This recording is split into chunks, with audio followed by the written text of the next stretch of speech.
Jeudi 4 septembre 2014. Madame, Monsieur, bonsoir. Bienvenue à cette édition du journal sur la télévision. Voici le sommaire des réformes à l'enseignement primaire, secondaire et professionnel. 2 cours ajoutés au programme, celui de conservation de la nature et de protection de l'environnement.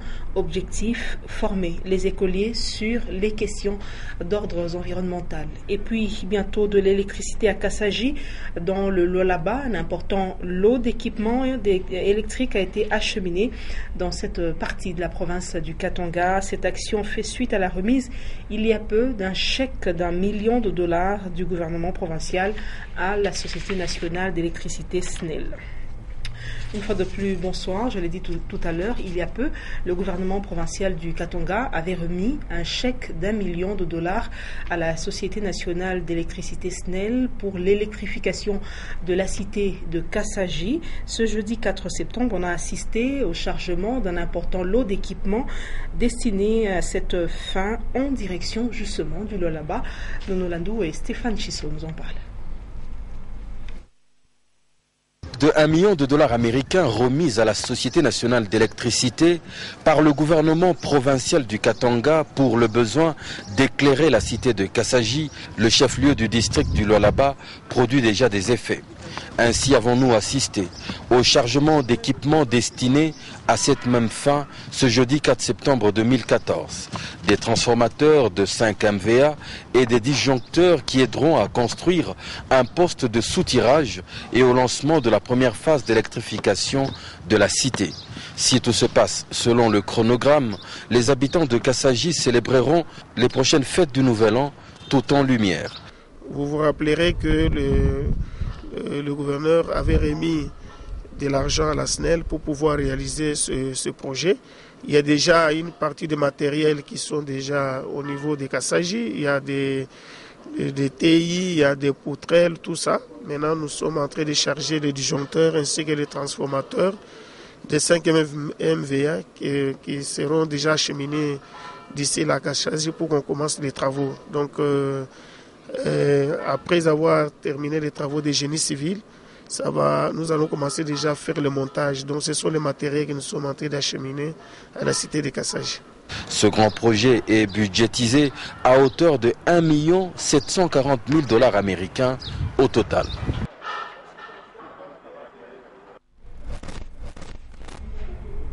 Et une autre entreprise minière vient de se joindre au combat du gouverneur Moïse Katumbi dans sa lutte contre le gaspillage de l'énergie électrique. Il s'agit de l'entreprise minière MMG qui a remis aujourd'hui un lot de 200 000 ampoules économiques au gouverneur. La cérémonie s'est déroulée au gouvernorat de province. Nono Landou et Stéphane Chisso nous en parlent. Pas nécessaire d'être docteur en physique pour comprendre le bénéfice évident de l'usage domestique d'ampoules économiques. Les ampoules à 100 watts étant clairement, et cela est prouvé, les principaux coupables dans l'insuffisance de la fourniture en énergie électrique dans la ville et la province. À ce sujet, la plupart des pays d'Afrique australe se sont déjà mis au régime d'ampoules économiques. Un combat que mène désormais l'honorable Moïse Katumbi Chapwe qui veut chasser de toutes les maisons les ampoules gaspilleuses d'énergie. Il a joint à ce combat les entreprises minières du Katanga qui répondent les unes après les autres à cet appel en offrant gratuitement à la population des ampoules économiques, comme ça a été le cas ce jeudi 4 septembre 2014 de l'entreprise minière MMG dont les dirigeants ont présenté et remis à l'autorité un important lot de 200 000 ampoules économique d'une durée de vie de 4 ans chacune. Une action qui aidera à économiser 17,5 MW d'énergie. And MMG believes that any project that sustainably has direct positive impact on reducing the impact of power shortages and power supply to the people of Katanga and Katanga business is worth investing in. Je voulais sincèrement remercier la société MMG pour ces grands gestes. Parce que vous savez, nous allons récupérer 17,5 MW sur le réseau de Lubumbashi. Et je voudrais demander aussi aux autres sociétés minières qui n'ont pas encore donné des ampoules économiques s'ils peuvent le faire avant la saison de la pluie. Et j'insiste aussi, comme je suis avec le ministre de l'Énergie, qu'on fasse vite parce qu'on a fait déjà un arrêté pour dépendre les ampoules de 100 watts entrées au Katanga. La population qui se plaint et souffre régulièrement des affres de délestage devrait en principe d'elle-même et spontanément changer d'ampoule sans se faire prier. C'est à son propre avantage.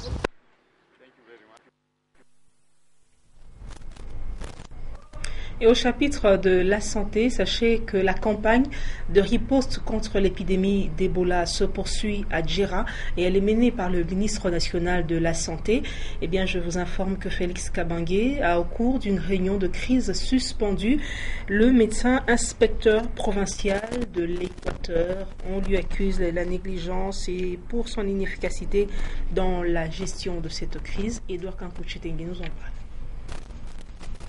Le gouvernement de la République démocratique du Congo s'active et déploie toutes ses énergies pour contrôler et arrêter la propagation de la fièvre hémorragique à virus d'Ebola signalée à Djera dans la province de l'Équateur.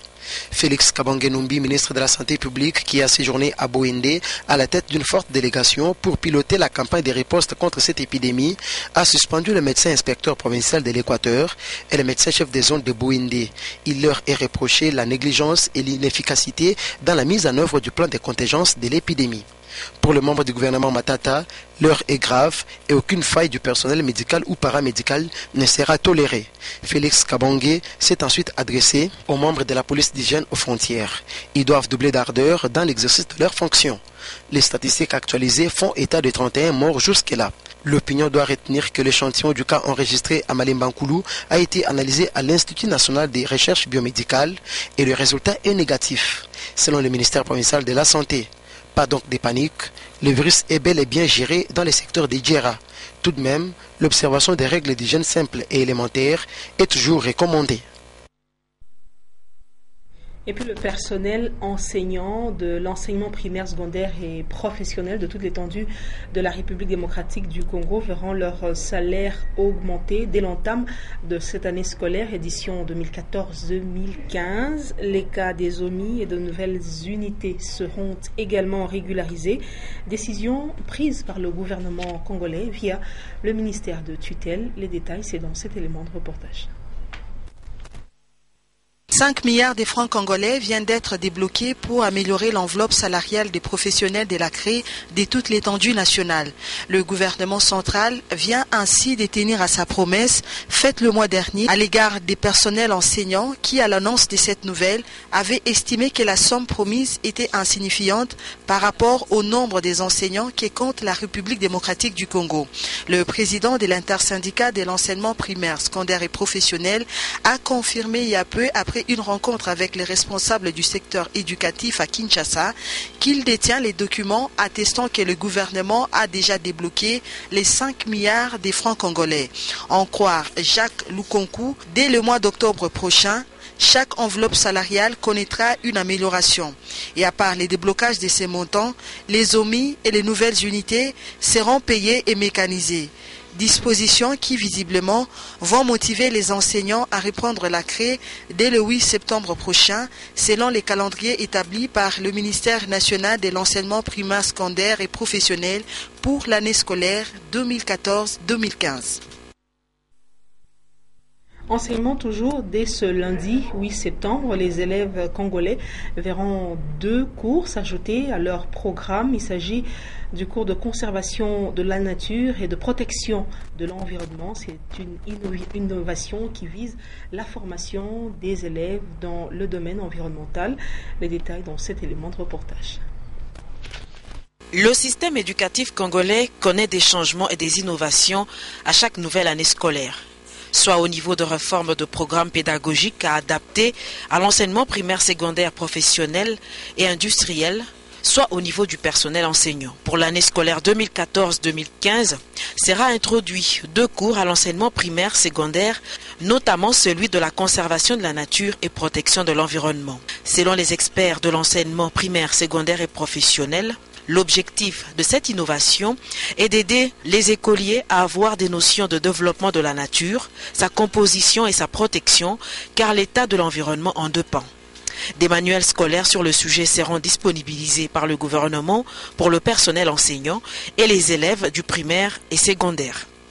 Pour rappel, l'année scolaire 2013-2014, les élèves du primaire ont eu l'occasion d'apprendre l'anglais et l'informatique.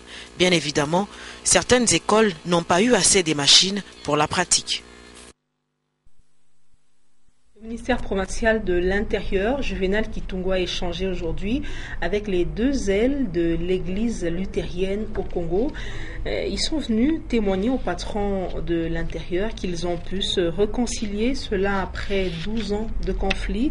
À l'occasion, ils ont remis un protocole d'accord au ministre, preuve qu'ils viennent de faire la paix. Reportage Antoine Roger Mouimamba et Sylvain Tambay.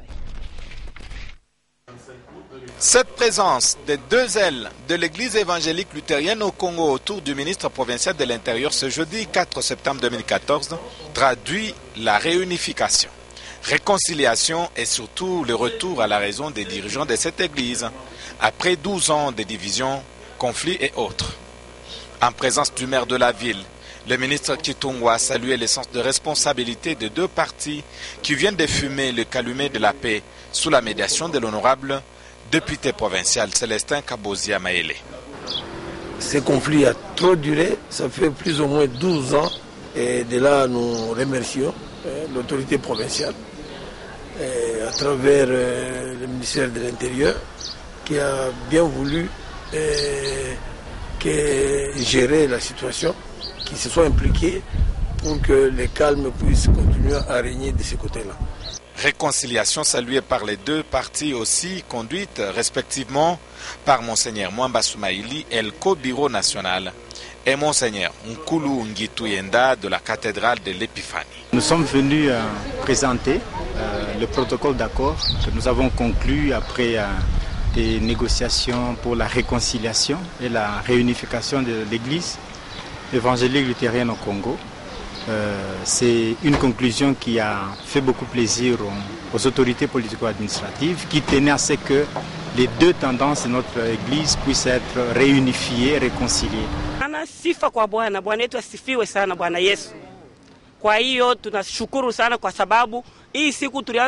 Gloire soit rendue à notre Seigneur Jésus-Christ. C'est un jour tant attendu. On va poursuivre le processus de réconciliation car nous sommes enfants de Dieu. Ce dimanche, tous, on doit être à la cathédrale comme chrétiens restaurés.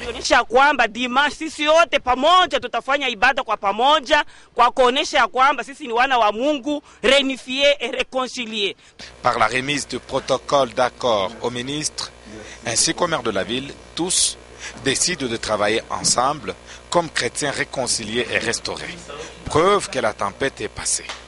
La cathédrale sera réouverte ce vendredi et fidèles invités ce dimanche au culte de réconciliation à la cathédrale de Moussiri. Autre chose, aujourd'hui, il serait pratiquement impossible de trouver un internaute au moins qui n'ait jamais utilisé Google. Je vous informe que ce moteur de recherche a vu le jour un certain 4 septembre, et ce après des recherches menées par deux amis. Une invention qui, vous le savez, a révolutionné la rapidité dans la recherche des informations. Karine Kabogo-Moulopo pour le reportage. Le 4 septembre 1998 naissait le moteur de recherche Google. Il est connu de tous et de nombreux internautes utilisent quotidiennement les services qu'offre la galaxie Google, notamment la recherche de pages web, adresse des informations recherchées à partir de mots-clés. Et je l'utilise souvent pour faire des devoirs qu'on nous donne souvent à l'école et rechercher parfois des images des stars que je préfère souvent.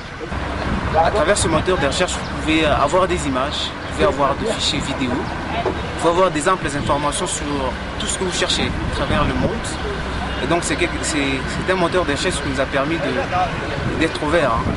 Les jeunes et vieux sollicitent chaque jour les services de Google. Disons c'est très important, d'ailleurs c'est important surtout pour les travailleurs, les étudiants et pour tout le monde. Je verrais que non, c'est vraiment les moteurs de recherche qui est disponible d'ailleurs.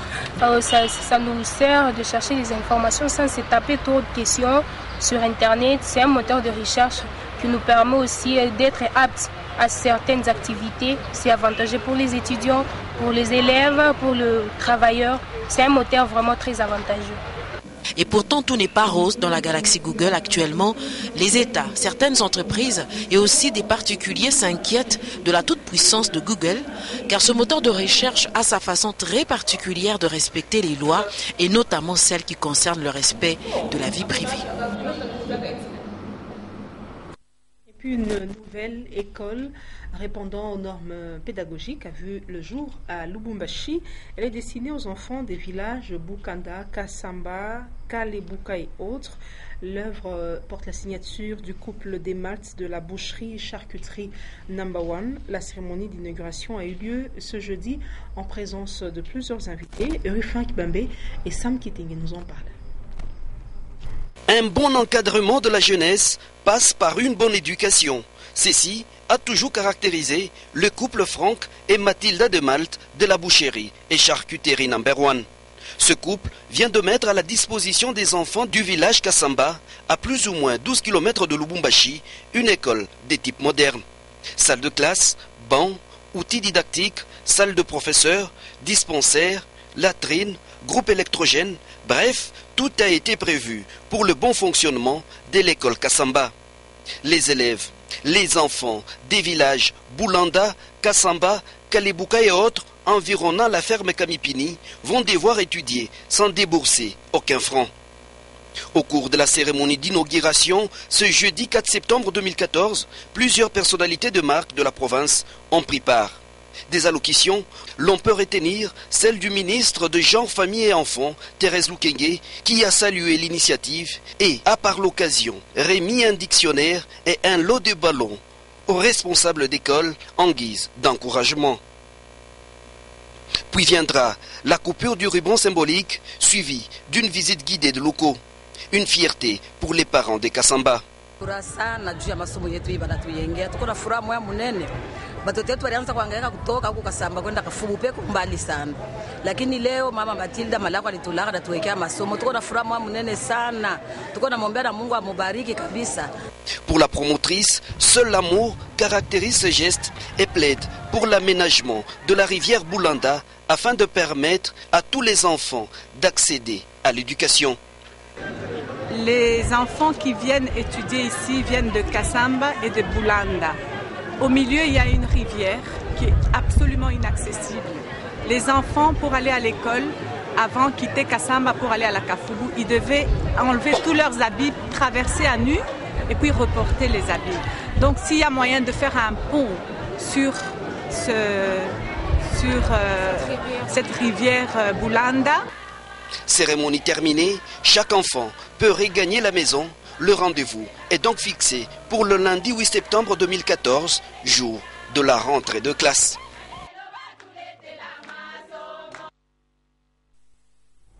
Autre chose, Génération Moïse Katumbi, c'est cette ASBL qui œuvre depuis bientôt une année. Elle est en phase d'installation des comités à travers le pays. Après Kinshasa et les deux Kasaï, Madame Agnès Ngaloula, la présidente nationale de GMK, a été le week-end dernier dans la localité de Nyoki, c'est dans le Bandundu, pour y installer justement un comité local. Léon Magloire Monga nous en parle. Après l'installation des comités de GMK, Génération Moïse Katumbi Chapwe dans les deux Kasaï, le Bas-Congo et Kinshasa, la présidente nationale de l'ASBEL GMK était le week-end dernier dans le Bandundu. À sa descente de l'aérodrome de Nyoki, Madame Agnès Ngaloula a été accueillie avec chaleur par plusieurs sympathisants de Moïse Katumbi Chapwe et du tout-puissant Globert Mazembe. Et c'est au sortir de l'aérodrome de Nyoki que la présidente nationale de la GMK, Génération Moïse Katumbi Chapwe, a pris la parole pour expliquer le mobile de sa visite dans la province de Bandundu.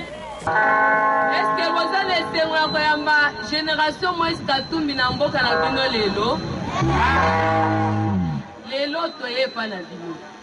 Nakendaki akeka na mbujima indemba katanga kashobwe baba Moïse kuna likasi nazalaki esika moko te soki nasilisi epa na bino mardi naza na Goma, jeudi naza na Bukavu, dimanche soki nzamba sungi nakozala manière. Cet ASBEL a pour objectif l'entraide mutuelle et l'assistance aux veuves et orphelins. Elle a pris comme modèle l'honorable gouverneur du Katanga au regard de ses multiples actions dans plusieurs domaines de la vie nationale. Des pagnes ont aussi été distribuées aux veuves de la localité de Nyoki dans le Bandundu. Agnès Ngalula a promis de retourner dans cette partie du pays très incessamment pour prendre en charge les frais scolaires de plusieurs orphelins déjà répertoriés. Après l'installation du comité de Bandundu, ça sera dans les jours à venir le tour du Katanga, siège de l'honorable Moïse Katumbi Chapwe. L'ASBEL Génération Moïse Katumbi GMK en sigle est à sa 2e année d'existence. Autre chose, le football club Saint-Éloi-Lupopo vient de bénéficier de 3 jeux de vareuse, dont de la brasserie Simba.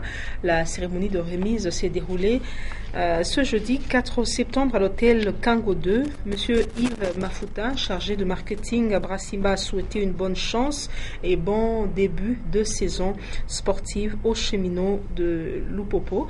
Edouard Kankuchitengue pour le reportage. C'est peut-être avec ce nouveau jeu des vareuses porte-bonheur que les cheminots du football club Saint-Éloi-Lupopo débuteront le championnat national qui pointe à l'horizon. C'est d'emporte la signature de la brasserie Simba en sa qualité de grand et meilleur sponsor du football club Saint-Éloi-Lupopo avec ses produits Tembo et 33 Export. La cérémonie des remises s'est déroulée ce jeudi 4 septembre 2014 à l'hôtel Kango 2.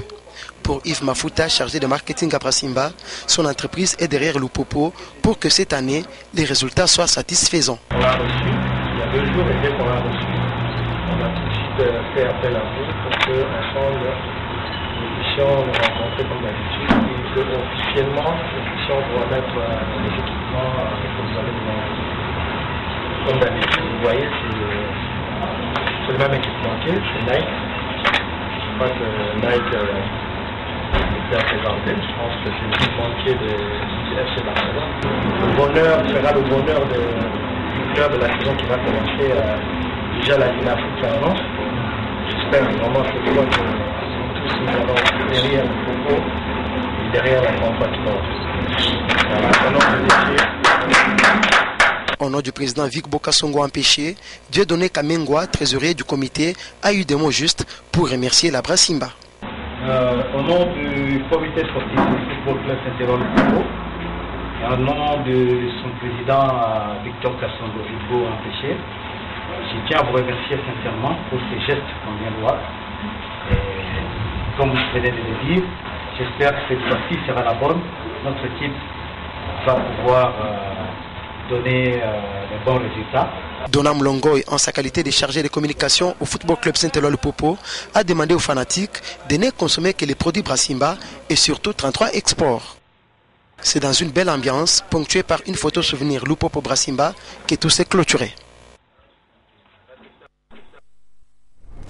Et puis un des gouverneurs honoraires de la province du Katanga est décédé depuis quelques jours. Eh bien, le vice-gouverneur de province s'est rendu prendre part à ses obsèques tenues à Butembo. Suivez cet élément.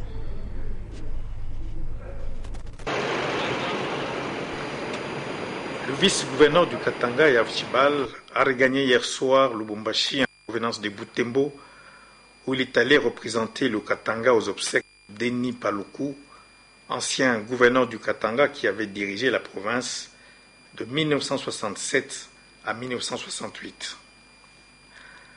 À Butembo, son village natal et son bastion politique, le décor était planté, mais le décor n'est pas arrivé pour des raisons de formalités administratives. De nombreuses personnalités politiques venues de partout ont fait le déplacement de Butembo pour lui rendre le dernier hommage.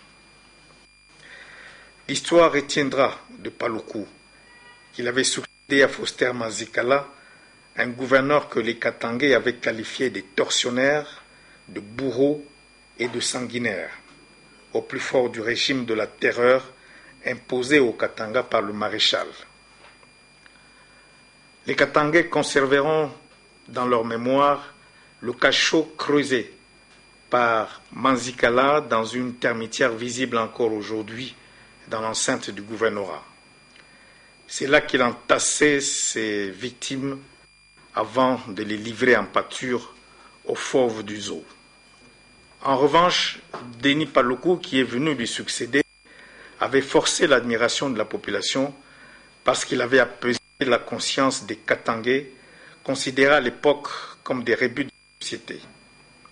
Et Denis Palou avait rétabli la paix et a vécu au Katanga jusqu'à la fin de ses jours. C'est d'ailleurs pour cette raison Moïse Katumbi avait dépêché son vice-gouverneur à Butembo en signe de reconnaissance et de compassion avec la famille du défunt. Le vice-gouverneur était porteur d'une contribution pécuniaire essentielle de la province aux obsèques du défunt.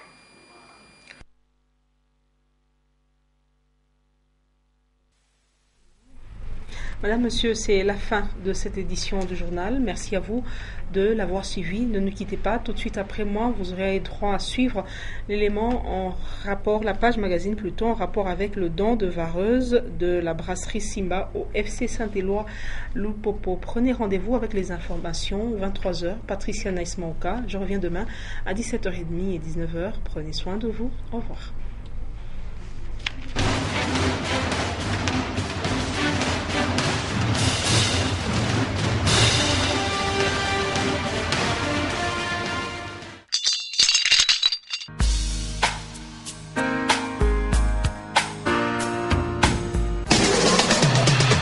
Programmation musicale, voice track, gestion publicitaire. Nyota FM. Et un support technique, c'est sur Nyota. Écoutez, c'est une nouveauté.